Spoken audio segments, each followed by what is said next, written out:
આજે ભારત નહીં પણ પૂરા વિશ્વમાં વ્યસન કોઈનો બાપ છીનવી લેશે તો કોઈનો દીકરો, અરે કોઈનો ભાઈ છીનવી લેશે તો કોઈનો ચૂડી ચાંદલો. જોશું આજની યુવા પેઢી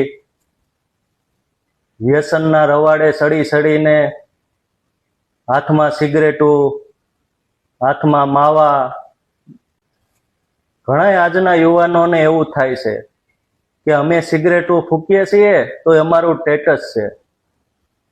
પણ ભાઈ, એ તમારું સાચું સ્ટેટસ નથી. તમે વ્યસન કરવો એમાં પૈસા વેડફો છો ને, એ બચાવેલા પૈસા તમારા ભણતરમાં વાપરો, તમારા સમાજમાં વાપરો, કોઈ સારા કાર્યમાં વાપરો. સાહેબ, સાચું સ્ટેટસ એને કહેવાય.